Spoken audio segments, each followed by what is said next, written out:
Oke, lanjutnya. Ini habis ini Scoopy-nya dilanjut nanti dulu.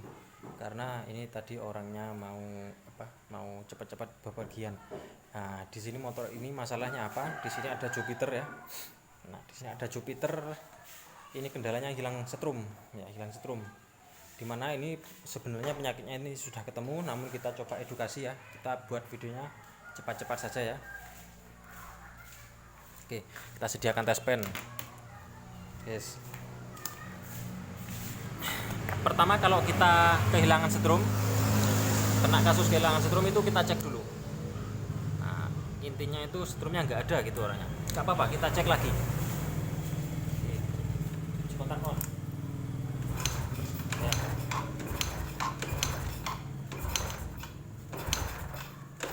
Nggak ada ya. Nggak ada. Nah, terus kemudian dari koil kan nggak ada. Inputnya koil ada apa enggak? Kita pakai cek dengan cara manual. Ini soketnya dibuka, tempelkan ke bodi, kita kasih gesek-gesek gini sambil di starter ya. Kalau ada ini pasti timbul tetetet gitu.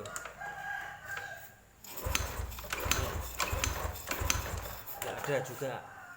Yes. Nah, ini motor ini adalah motor Jupiter ya. Dimana motor Jupiter ini sistem pengapiannya itu menganut sistem DC ya. Dia menganut sistem DC. Nah, di mana sistem DC ini motor ini dikendalikan, bagian CDI-nya itu dikendalikan oleh tegangan 12 volt yang didapat dari aki. Nah, dan motor ini datang akinya itu sudah nggak ada, kemudian saya cek pengisiannya ke aki juga nggak ada. Wah, berarti sudah hampir menemukan titik terang ya. Nah, titik terangnya di mana? Dalam sistem pengapian DC itu kan awal pusatnya, sumbernya itu kan dari spool. Ya, dari spool ini. Terus kemudian masuk ke kiprok di sini. Nah, ini kiprok sudah saya lepas. Di sini kita coba cek ya. Nah, ini ada kabel putih. Kabel putih ini dari bawah, itu adalah dari spool. Yang harus kita cek awal saat melakukan pengecekan atau kehilangan pengapian daripada CDI yang menganut tipe DC, itu kita cek dulu apakah tegangan 12 voltnya itu ada apa enggak kan gitu ya. Nah, sebelum kita mengecek 12 voltnya, kita cek dulu untuk inputan spoolnya. Kalau input spoolnya itu enggak ada, di mana kita akan mendapatkan keluaran dari kiprok ini sebanyak 12 volt ya. Sebesar 12 volt. Nah, untuk pengecekannya kita gunakan tes pen. Seperti ini bisa. Ya, tes pen manual bisa. Yang penting kita itu kalau kerja sambil dipahami ya. Oh, kalau spool hidup ini hidupnya secerah ini untuk lampunya. Nah, itu kita feelingnya sebagai mekanik di situ ya. Oke. Kita mau cek dulu di bagian keluaran spool yang masuk ke kiprok, apakah ada apa tidak ya. Seperti biasa ini ditempelkan ke bodi. Kita cek yang putih ya, ada ya, kita anggap ada ya,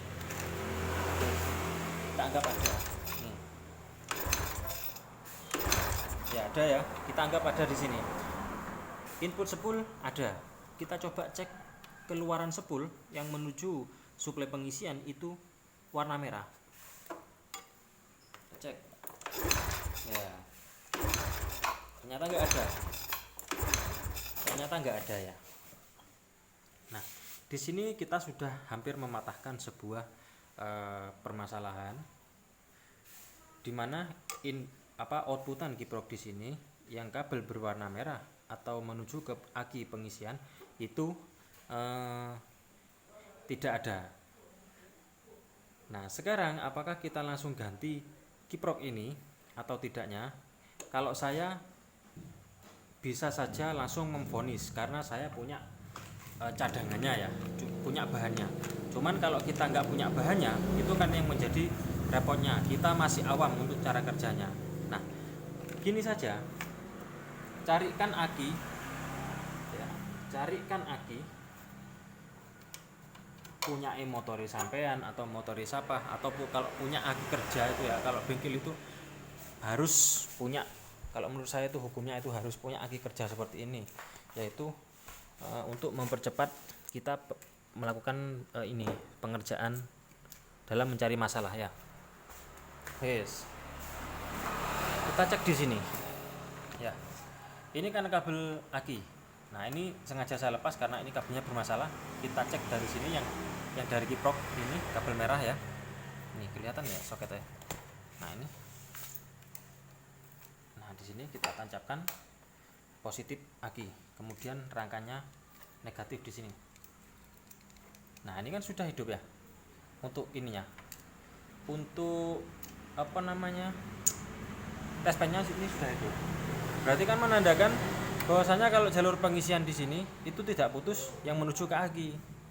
Ya, tidak putus. Sekarang kita coba cek di bagian pengapiannya apakah ada atau tidak sebelum kita langsung membongkarnya ke belakang menuju mencari CDI-nya. Kita cek dulu CDI-nya ya. Kita buat cepat saja ya. Karena ini dikejar sama waktu. Yes, ini sudah nyambung ya untuk tes pennya. Nah, kita cek. Nah, kita pastikan motor ini hidup dulu. Kalau begini semoga saja ini hidup. Kalau nggak hidup berarti kita ada masalah di bagian CDI. Kita cari bagian CDI. Kita coba. Nah, ya ternyata ada untuk pengapiannya ada. Copot. Yes. Terus kita coba tempelkan ke businya apakah ini hidup motornya. Ternyata hidup ya. Motornya ternyata masih hidup, bisa hidup. Berarti kan kasusnya di sini sudah ketemu bahwasanya 12 volt atau pembangkit tegangan 12 volt itu tidak ada suplai menuju ke aki.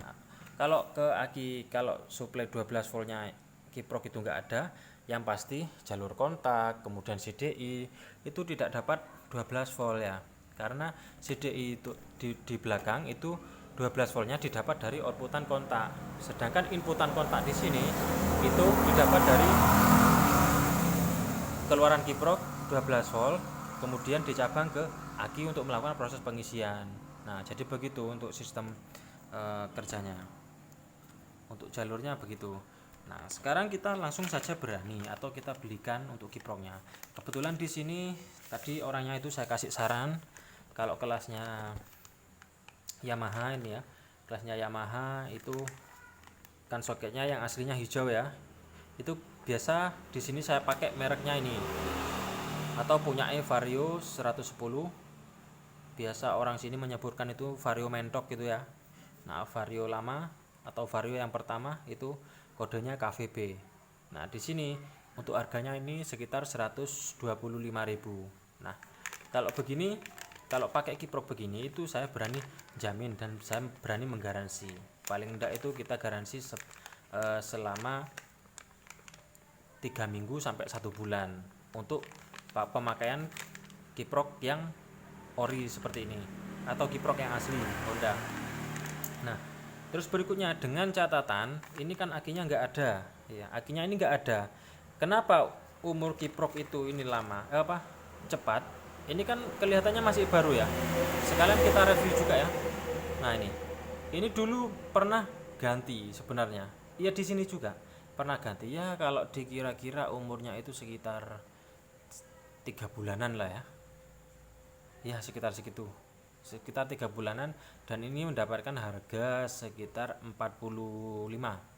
Saya lupa untuk mereknya, tapi kita nggak mau menyebutkan merek ya karena ini terkait dengan pabrikan. Nah, di sini ya untuk mereknya saya nggak menyebutkan. Ini umurnya sekitar 3 bulanan dan ini kembali mati lagi. Sebenarnya kiprok kalau kita bicara elektronik itu kita tidak bisa pastikan berapa lama umur waktunya. Bahkan kita pun beli yang asli itu kita tidak tahu umur keawetannya itu berapa lama. Umur keawetannya itu berapa lama. Tapi sering saya jumpai atau sering saya mengaplikasikan ke untuk motor-motor manolan gitu ya. Motor-motor nggak ada di sini. Di sini pelanggannya motor-motor kayak gitu ya. Motor-motor sawah kayak gitu yang nggak ada akinya, awalnya nggak ada akinya. Itu kalau saya mau awet, saya sarankan ke orangnya pakai kiprok vario, tapi dengan catatan dikasih aki. Saya berani garansi 1 bulan gitu ya. Nah di situ. Dan ternyata sampai hampir 1 tahunan itu umurnya masih aman-aman saja. Saya bilang sama orangnya, nggak apa-apa, aki-aki jelek, aki-aki nggak normal, yang penting ada akinya. Jadi kerja kiprok itu tidak terlalu berat terhadap suplai beban ya. Nah, oke. Sekarang kita coba buka di sini ya. Nah, dan efeknya pun kalau motor-motor yang lainnya seperti Jupiter, kelasnya Yamaha sama Suzuki itu sama ya. Kita pakai kiprok vario yang soketnya warna hijau. Kalau yang Suzuki Shogun itu kita pakai yang warna hijau ini juga sama ya, bisa PNP. Dan ini kodenya untuk kiproknya vario. Ya. Bisa di screenshot. Oke ya. Kita langsung tancapkan di sini.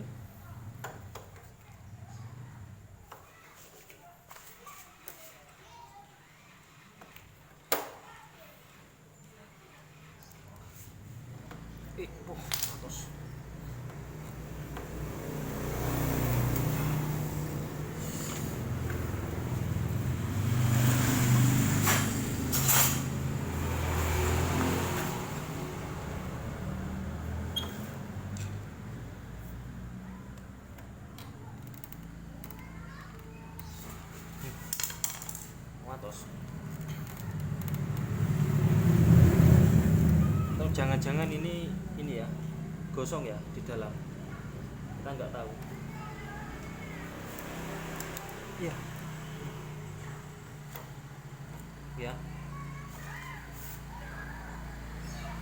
Bisa dilihat,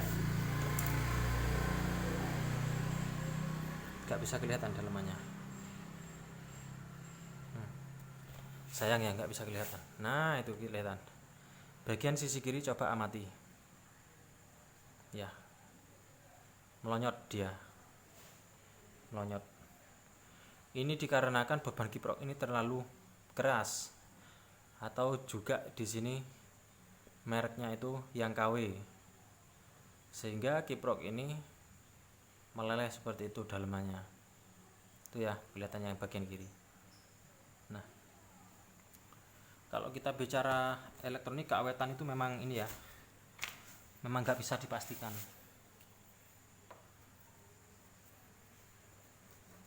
Oke, kita coba tanpa aki ya, yang seharusnya motor ini tidak hidup tadi seperti tadi. Apakah ini motor ini bisa hidup? Kontak on. Busine lali.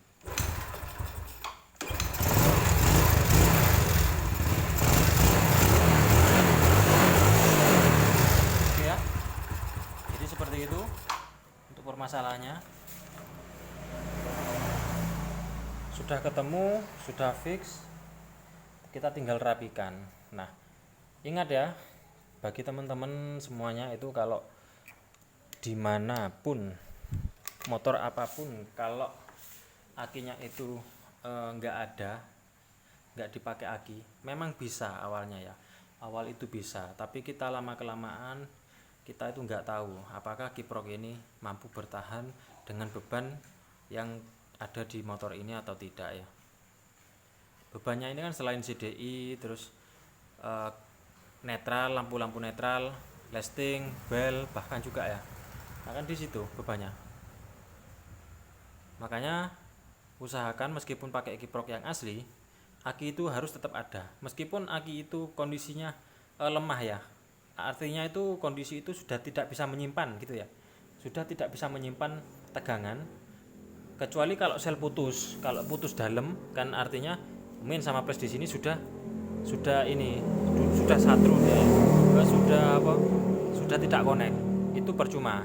Yang penting itu pakai aki yang tekor lah, intinya gitu aja, pakai aki yang tekor. Oke, mungkin itu saja penjelasan kali ini, semoga ini awet. Alhamdulillah sudah ketemu, kita tinggal rapikan. Jangan lupa like dan subscribe. Terima kasih.